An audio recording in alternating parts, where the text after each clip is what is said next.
Good morning students. Today is your Hindi class. So be ready for this. Today we will read chapter 30. Hindi व्याकरण में आज आप chapter 30 read करेंगे। देखिए chapter 30 का क्या नेम है, विराम चिन्ह यानी पंचुएशन। जब हम कोई सेंटेंस या पैराग्राफ राइट करने लगते हैं तो हमें बीच में पूर्ण विराम, अर्ध विराम, अल्प विराम, योजक, अलग अलग चिन्हों की ज़रूरत पड़ती है लिखने समय। तो इन सब चिन्हों का यूज करके हम अपने वाक्य को सही तरीके से लिख सकते हैं। तो इसमें देखिए कि हम ये बता रहा है इस चैप्टर में कि हम कौन से चिन्ह को हम कहाँ पे यूज करेंगे, कैसे प्रयोग करेंगे, ये बता रहा है। विराम का शाब्दिक अर्थ होता है ठहराव या तथा चिन्ह का अर्थ होता है निशान।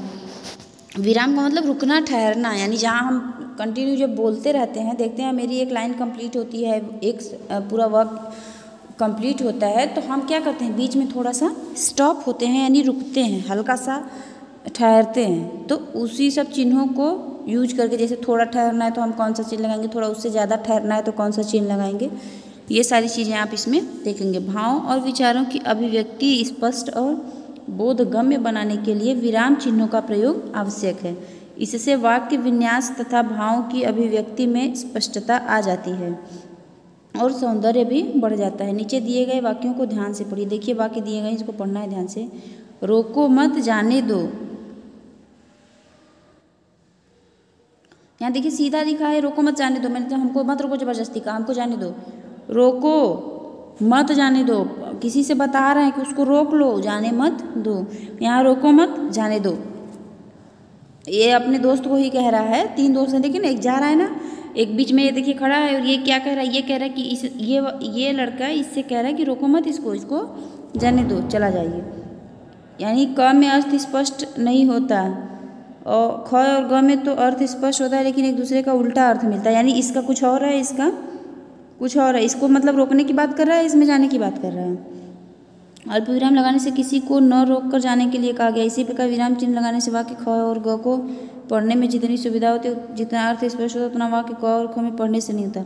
वाक्य का उच्चारण करते समय भाव को प्रकट करने के लिए जिह्वा रुकती है, उसे विराम कहते हैं। यानी हम जब पढ़ते समय हमारी जीभ क्या है, वो स्टॉप होती है, यानी रुकती है, कंटिन्यूसली चलती नहीं है।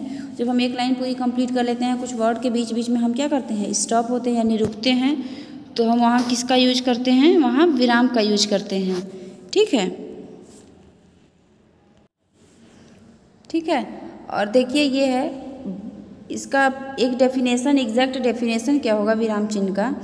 भावों और विचारों को स्पष्ट करने के लिए जिन निर्धारित चिन्हों का प्रयोग वाक्य के बीच या अंत में किया जाता है, उन्हें क्या कहते हैं, हम विराम चिन्ह कहते हैं। हम जैसे बोलते समय सेंटेंस पूरा कंप्लीट बोलते हैं, तो बीच बीच में हम हर विराम चिन्ह का अलग अलग उपयोग करते हैं, तो इन चिन्हों को लिए विराम चिन्ह कहते हैं। देखिए हिंदी भाषा में निम्नलिखित विराम चिन्ह प्रयोग में लाए जाते हैं। देखिए ऐसे तो बहुत विराम चिन्ह होते हैं, लेकिन मेनली जो हिंदी भाषा में आप प्रयोग करते हैं वो देखिए विराम चिन्ह कौन कौन से है। चिन्हों के नाम, अंग्रेजी नाम और चिन्ह। ये देखिए 10 दिया हुआ है इसमें। आपको 6 में 8 पढ़ने को मिला होगा, 7th में आगे 10 पढ़ रहे हैं, अभी आगे भी पूरा 20 है लगभग। पूर्ण विराम मतलब फुल स्टॉप, पूरा जब कंप्लीट होता है वहाँ पूर्ण विराम होता है। अल्प विराम यानी कॉमा, अर्ध विराम यानी सेमीकोलन, प्रश्नवाचक यानी क्वेश्चन मार्क, विस्मयादिबोधक यानी एक्सक्लेमेटरी, उद्धरण चिन्ह यानी इन्वर्टेड कॉमा, योजक यानी हाइफन, कोष्टक ब्रैकेट, लाघव चिन्ह एब्रीविएशन मार्क, विवरण चिन्ह कोलन या डैश, कोलन प्लस डैश। अब ये देखिए है पूर्ण विराम। किसी बात को पूरा हो जाने पर इस चिन्ह का प्रयोग किया जाता है। यह वाक्य की पूर्णता का बोध कराता है। जैसे तुम स्कूल जाओ, नदी बहती है। यानी पूर्ण विराम का हम जब वाक्य को पूर्ण हो जाता है, यानी उसकी पूर्णता का बोध कराने के लिए हम इसका प्रयोग करते हैं। ठीक है। नेक्स्ट है अल्प विराम। समान शब्दों को एक दूसरे से अलग अलग करने के लिए तथा उपवाक्यों और वाक्यों को अलग करने के लिए इसका प्रयोग किया जाता है। जैसे सुनील, कविता, बबीता और सविता कल जाएंगे। देखिए सुनील, कविता, बबीता, सविता है ना, 3-4 लोगों को लिखना है तो हम कॉमा लगा के लिख सकते हैं। राम तुम आज मेरे साथ चलो। अल्प विराम का प्रयोग प्रायः निम्नलिखित स्थितियों में होता है। जब किसी उपवाक्य के अंदर दूसरा उपवाक्य आ जाए, जैसे लक्ष्मीबाई अब ये लक्ष्मीबाई के बारे में ही बता रहा है ना, सारी चीज़ें उन्हीं के बारे में है। जैसे लक्ष्मीबाई हो गई, झांसी की रानी हो गई, युद्ध भी करती थी, तो इन सबको एक साथ लिखना है तो हम कॉमा लगा करके क्या कर सकते हैं, इसको लिख सकते हैं। नेक्स्ट देखिए, हाँ नहीं और संबोधन के पश्चात, जहाँ हमें संबोधित करना है किसी को, हाँ नहीं, हाँ बहन नहीं, हाँ, इन सब में हम क्या लगाएंगे, अल्प विराम लगाएंगे। एक ही प्रकार के पदों, पदबंधों या उपवाक्यों को अलग करने के लिए, जैसे वह परिश्रमी, ईमानदार, स्वस्थ और सुंदर है, ये एक ही की विशेषता है सारी ना, तो इसको हम लिखने के लिए किसका यूज करेंगे, कॉमा का।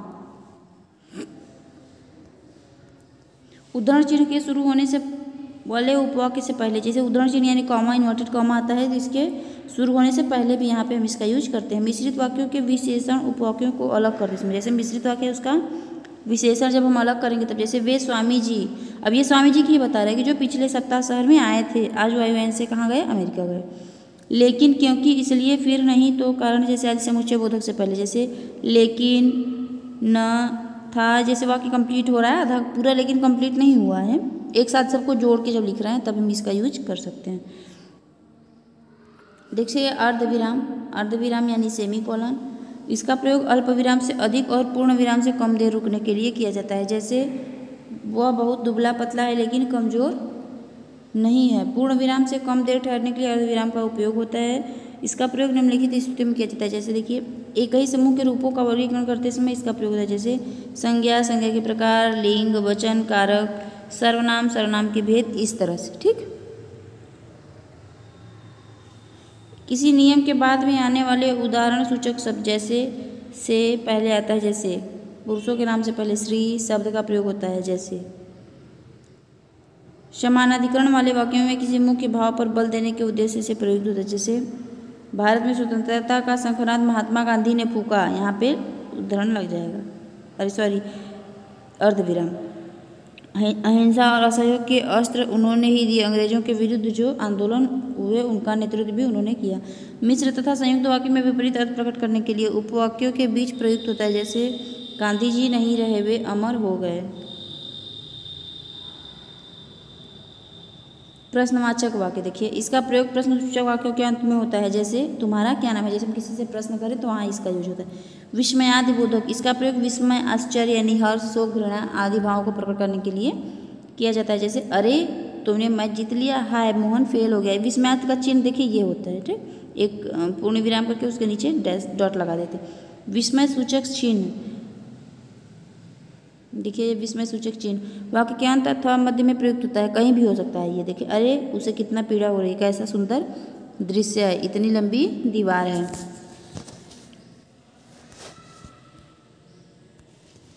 विस्मय सूचक चिन्ह प्राय विस्मय, हर्ष, विषाद, घृणा, भय आदि के शब्दों के बाद पदबंधों के अंत में आते हैं, किंतु कभी कभी उपवाक्यों तथा वाक्यों के अंत में भी आते हैं। जैसे आश्चर्य, अरे कितनी ऊंची मीनार है, मीनार को देखते ही हमें क्या हो गया, आश्चर्य हो गया। प्रार्थना, हे प्रभु हमें बल बुद्धि दो। घृणा, छी कैसी दुर्गंध आ रही है। हर्ष, आहा मैंने इस वर्ष परीक्षा में प्रथम स्थान पा लिया।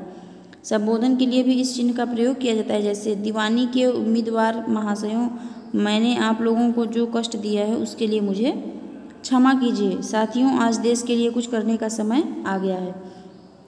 आगे उद्धरण चिन्ह, किसी व्यक्ति द्वारा कही गई बातों को उसी रूप में कहने के लिए उद्धरण चिन्हों का प्रयोग किया। जैसे कोई कथन है, किसी ने कहा हुआ है, उसकी बातों को हमको कहना है तो हम इसको के लिए किसका यूज करेंगे, उद्धरण चिन्ह का।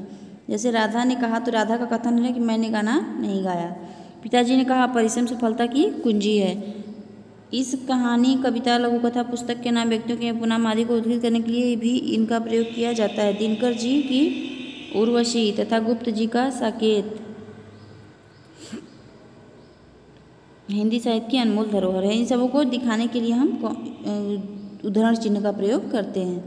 अगला है योजक चिन्ह। इस चिन्ह का प्रयोग दो शब्दों को जोड़ने या तुलना करने के लिए किया जाता है। जैसे कभी कभी, दाल रोटी, नार नारी, पशु पक्षी, देव दानव, इन सबों के बीच में हम किसका चिन्ह लगाते हैं, योजक चिन्ह। कोष्टक, देखिए कोष्टक वाक्य से संबंधित ऐसी जानकारी जिसे अलग से देना है कोष्टकों में दी जाती है। जैसे कोष्टकों का प्रयोग प्रायः वाक्य के बीच में होता है। जैसे कान्हा कृष्ण अर्जुन के सखा थे।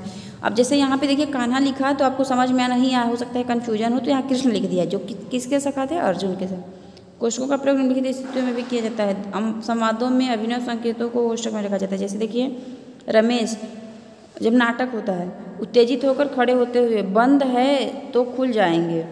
कविता, आगे बढ़कर अपनी सेना से, बहनों तुम वीर कन्या, वीर भगिनी और वीर पत्नी हो।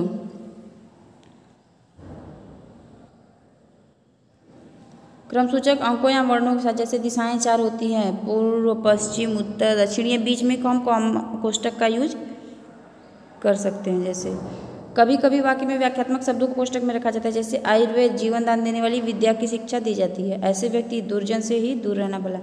लाघव चिन्ह जो होता है वो हमको कोई कंप्लीट फॉर्म में उसको शॉर्ट में लिखने के लिए, इसका प्रयोग शब्द को संक्षिप्त में लिखने के लिए किया जाता है, जैसे bachelor of art BA, master of art MA। विवरण चिन्ह, इसका प्रयोग विवरण देने के लिए किया जाता है, इसका प्रयोग अब कम होता जा रहा है, जैसे प्रतिभागियों के नाम निम्नांकित हैं। विवरण यानी ऐसे 2 हम डैश करके डॉट करके डैश लगा दिए, मेरा विवरण निम्नानुसार है। क्या आप जानते हैं कोष्टक का प्रयोग किसी कठिन शब्द को स्पष्ट करने के लिए गणित के अंकों, क्रमसूचकों अंकों आदि के साथ किया जाता है, यानी ये कोष्टक का यूज किया जाता है इसमें। देखिए ये है, आगे क्वेश्चन आंसर है, इसको हम आपको PDF में भेजेंगे और आप लिख लेना, पेज नंबर राइट कर दूंगी मैं और आप अपना बैग से देख करके लिख लेना। Okay, thank you.